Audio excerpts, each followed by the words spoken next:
Assalamu alaikum, урматтуу кыргыз элим. Сиздер менен кайра эле Болот Дүйшүналиев. Бүгүн мен түрмөдөн чыгып сиздерге кайрылуу кылып атам.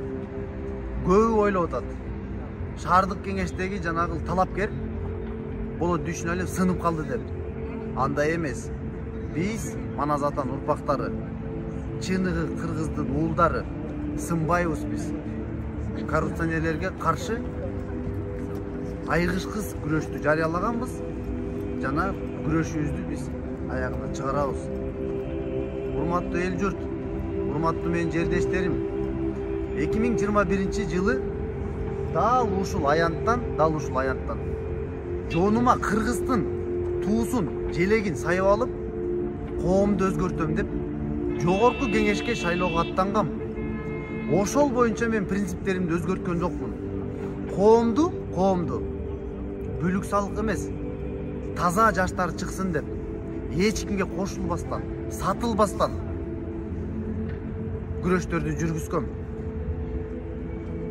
Азыркы учурда мен Токтолдук шаардык кеңешине Эркин эл саясий партиясын лидер болуп алып чыгып, дагы белдүү, таза, аруу, мына президентибиз айткандай креативдүү, бир бөлөкчө ойлонгон жаштарды алып чыккам. Бирок мени белге тебип атат. Мен ыйлап сиздерге айтам.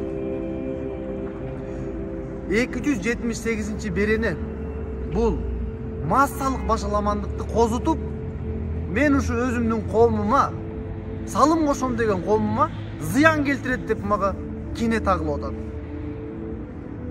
Жүрөк ыйлап атат. Жүрөк. Мен учурдан пайдаланып, мына мени колдогон эл журтка 5 жыл бою мен тыгыз иштеп атам эл менен. Болгон маселени көтөрүп атам. Эмне үчүн мен өрөөнүмдө 74 миллион сомго таш урдалса айтпашым керек. Эмне үчүн көлдү 10 фирма алып, элдин үлүшү жок болсо айтпашым керек. Эмне үчүн миллион деген тонна чөптөр урдалып, дары чөптөр урдалып кетсе айтпашым керек. Эмне үчүн мэрди 4 жолу алмаштырып, менин элимдин социалдык экономикалык абалы бир орунда туруп кыймылдабай атса, же төмөн түшүп атса, мен унчукпай отурушум керек. Акым жок мен. Жергиликтүү кеңештин депутаты катары мен акым жок, мен айтышым керек, жеткиришим керек жогорку бийликке. Эмне үчүн Сарпаштын мыйзамсыз алган мүлктөрү үчүн жалгыз мен күрөшүшүм керек. Аким, замаким эмне үчүн айтпаш керек. Мына менин тилегим, каалоом эле ушул болчу. Эл журт, сиздердин колдооңуздар менен, мына сиздердин сүйүүңүздөрүңүз менен, ишеничиңиздер менен мен бүгүн ушул жерде турам. Учурдан пайдаланып мен биздин өлкө башчыбыз Садыр Нуркожоевичтин жүргүзгөн саясатына мен ынанып атам. Бүгүн мен ишенип турам. Мына Камчы Кыдыршаевичтен коркуп мени бүгүн кой беришти. Анткени мыйзамдарды бузушту. Борбордук шайлоо комиссиясы талапкерди камаганга болбойт деп, алар дагы өздөрүнүн жоопторун беришти. Массалык маалымат каражаттарына аябай чоң ыраазычылык билдирем. Мына алар дагы өзүнүн калыстыгын айтып турушту. Караңыздарчы, калыстык канча жактан болуп атат. Эркин эл саясий партиясынын лидери Мавлян Аскарбеков да өзүнүн сөзүн айтты. Болбойт деп. Эл журт, мен начар бала болгон болсом, начар депутат болгон болсом, эл тараза, эл күбө, менин депутаттык мандатыңды тапшыр, алып кой дегенге мен жол бербейм. Мен алар менен тескерисинче курчугандан курчуган, күрөшкөндөн күрөшкөнүм. Мен түрмөдөн коркпойм. Айырма ушуда. Биз элдин ишеничин алгандан кийин акташыбыз керек. Мен мандатты тапшырып качкан коркок кыргыздын уулу эмесмин. Аны так билиш керек. Мен өлкөмө жардам бергим келет. Азыркы бийлик болсо дагы мен так позициямда кыйшайбай ушул жерде турам каккан казыктай. Тигилже бул лидерлер да кызыктырбайт мени. Биз Токтогулдун жаштары жаңы жүздөрдү алып чыгышыбыз керек. Мен партиялаштарыма да ыраазычылык айтам. Мына жаш, дымактуу жаштар артыма арыстандай тизилип атат. Арыстандар дегеним активдүү коомдун жаштары, таза инсандар чыкса экен деп мен бүгүнкү күнгө чейин суранам. Анткени жалгыз болуп атам.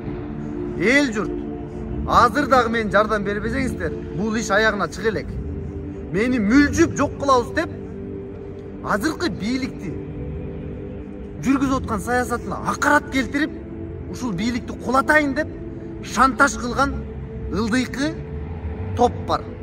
Менин мандатымды алам деп атат.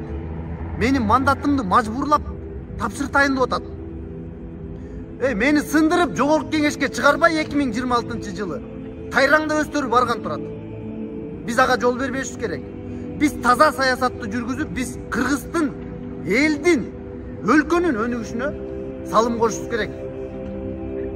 Урматтуу эл журт, мен уурда албайт экем. Ууруларга кошула албайт экем. Менин күнөөм ушунда. Мен Маназ атамдын урпагымын. Корка албайм мен. Колдоп бериңиздер. Аягына чейин күрөшөбүз биз. Садыр Нуркожоевичке биз жардам беребиз. Ал жанагыл кызматта жүргөн саткындар, менин сынышым калаган буйрук бергендер, эртели кеч алар аныкталат, чыгат. Бүгүнкү күнү мен мына тергөө амалдар жүрүп атат, тергөө купуялуулугу бар. Мына ошону сыйлап мен эч нерсени айтпай атам. Бүт ачык айта албай атам. Бирок күрөштү биз алгылыктуу жүргүзөбүз, ойлобоңуздар сынып калды деп. Мен Токтогул атамды жолун жолдогум келет. Акыйкат үчүн өлөм деп мен тандагам. Мен Жусуп Абдрахманов атабыздын жолун жолдогум келет. Мен Исхак Разаков атабыздын жолун жолдогум келет. Сатылбайм мен, сатпайм. Коррупционерлер менен айыгышкыз күрөшөбүз. Келиңиздер, биригейли. Менин саясий тоомду түптөп бериңиздер. Мен ошол жерде күрөштөрдү алгылыктуу жүргүзөйүн. Андан кийинки күрөштөрдө мына Садыр Нуркожоевичтин белине бел, бутуна бут деп айтчым мен. Нак бут биз болобуз. Жана бул бийликтен тиги бийликке учкашып кете берген коррупционерлерди биз талкалап жок кылабыз. Биз барыбыз бир демде, бир күчтүү айланышыбыз керек. Кыргыз эли ошондо гана өнүгөт, ошондо гана өсөт. Менин сынышым бул Токтогул элинин сынышы. Бул Кыргызстандын жаштарынын сынышы. Мени эч качан сындыра албайсыңар. Менин өмүрүм алышыңар мүмкүн, жаштыгым алышыңар мүмкүн. Бирок менин ата баба деген, Маназ ата деген, Кыргыз деген духумду эч качан сындыра албайсыңар. Мен сиздерге байма-бай байланышка чыгып турам. Күрөштөрдү катуу жүргүзөбүз. Кыргыз элим. Кандай болбосун сиздердин ар бир комментарияңыздарды окуп атам. Мына массалык маалымат каражаттары мага боор оруган бир туугандарым, досторум, курбу курдаштарым, партиялаштарым, санаалаштарым, мага күйгөн Кыргызстандын чекесинде бүт инсандарга ыраазычылык айтам мен. Мына мен сиздердин демиңиздер менен бүгүнкү күнгө чейин базып келдим. Эгер колдосоңуздар мен аягына чейин күрөшөм. Коррупционерлерди жоготобуз Кыргызстандан. Биз туура, таза, мына саясат жүргүзүп атат, ошону биз улантабыз. Ууру менен коррупционер, бандиттин тазалайбыз бардыгын. Алар бүгүнкү күндө жашынып отурат. Райымдын акчасын таратып, кымпый отурушат. Жол бербейбиз биз. Биз жаштар эми көбөйөбүз жана күрөштү катуу жүргүзөбүз. Аман болуңуздар. Байланышка байма-бай чыгып турам. Менин каналыма катталыңыздар, оюңуздар калтырыңыздар. Биз жардам беребиз президентке. Коркутса да жардам беребиз. Алар коркуп атат бүгүн мага окшогон ачык айткан балдардан. Көбөйөбүз биз. Мен сиздерге сөз берем. Көбөйөбүз. Жана биз коррупционерлерди утабыз.